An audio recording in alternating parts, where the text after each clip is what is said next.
Hello all my crafty friends, good morning. সবাই কেমন আছে? আশা করছি সবাই ভালো আছে। সবাইকে হ্যাপি রক্ষাবন্ধন, শুভ রাখি সবাইকে আমার পক্ষ থেকে। তো দেখতেই পাচ্ছ আমি হাতে 3টে রাখি নিয়ে বসে পড়েছি। এই 3টে রাখি বানিয়েছি। আজকে তোমাদের এই প্রথম রাখিটা বানিয়ে দেখাবো। তো ঝটপট আজকের ভিডিওটা শুরু করা যাক। সর্বপ্রথমে মোল্ডের ক্লের হার্ডেনার রেজিনটাকে ভালোভাবে মিক্স করে নেব। মিক্সড করাটা ভালোভাবে জরুরি, না তো এটা শুকিয়ে যাওয়ার পরে ঠিকঠাক শক্ত হবে না, ভেঙে যাবে। তো যেই কারণে ভালোভাবে মিশিয়ে নিয়ে আমি একটা গোল শেপ করে নেব। রাখির বাইরের পোর্শনটাতে আমি একটু খাঁজ করা লুক দেওয়ার জন্য একটা সরু ক্লে দিয়ে দড়ির মতন বানিয়ে নেব। সেটা রাউন্ড শেপের ওপরে আটার সাহায্যে লাগিয়ে দেব। তারপরে আমি একটা পেন দিয়ে এটাকে হালকা হালকা করে শেপ দিতে থাকবো। পেনের চুচালা অংশ দিয়ে হালকা হালকা করে শেপ দিতে থাকবো এবং হালকা হাতে হালকাভাবে আমি ক্লেটাকে একটু একটু ফ্ল্যাট করতে থাকবো, যাতে পুরো রাখিটা একই রকম সমতল হয়ে যায়। এই জিনিস বানানোর আমার কাছে তেমন কোনো টুল নেই, তা বলে কি কাজ চলবে না? সেটা বললে কি হয়? তো দেখতেই পাচ্ছ আমি একটা মার্কার পেনের পেছনের পোর্শনে একটা সাদা রঙের বিডস আঠা দিয়ে আটকে নিয়েছি। সেটাকেই আমি এখানে টুল বানিয়ে নিয়েছি। সেটার সাহায্যে ক্লেটাকে পুরো সমতলভাবে আগে ক্লেটার সাথে অ্যাটাচ করে নেব। তারপর ব্রাশের সাহায্যে একটুখানি ক্লেটাকে স্ট্রাকচার দিয়ে দেবো, যাতে এর ওপর রঙ করলে রঙটা ভালোভাবে বসে যায়।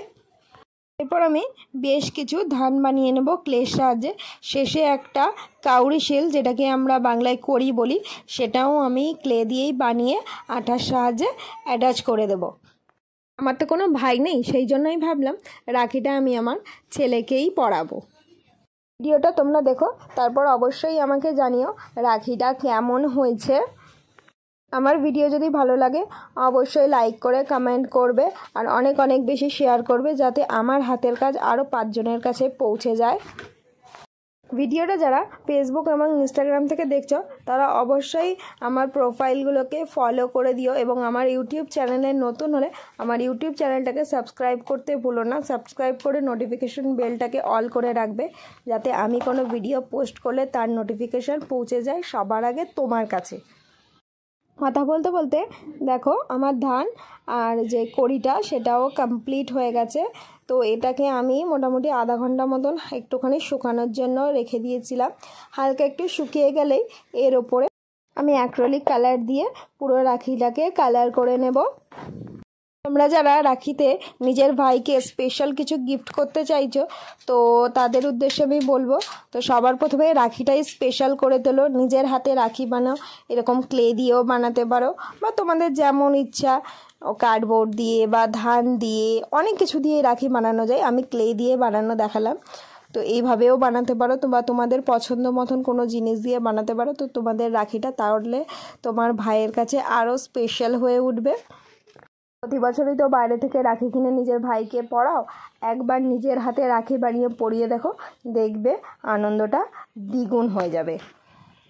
মনে রাখবে অ্যাক্রিলিক কালার দিয়ে যখনই কাজ করবে, কালারগুলোকে একটার উপরে আরেকটা বসানোর জন্য প্রথমে কালারটাকে সম্পূর্ণ ভালোভাবে একটুখানি শুকিয়ে নেবে। না শুকালে একটা কালারের সাথে আর একটা কালার মিলে যাবে, একদমই সেটা ভালো ফুটবে না।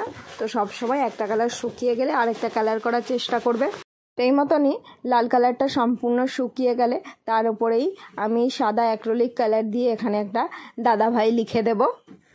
এরপর আমি রাখিটাকে আধা ঘন্টার মতন কালারগুলো পুরো শুকানোর জন্য রেখে দিয়েছিলাম। সম্পূর্ণ কালারগুলো শুকিয়ে গেলে আমি ভার্নিশ দিয়ে একটা কোট করে নিয়েছি, যাতে এই কালারগুলো আরও সিকিউর হয়ে যায়।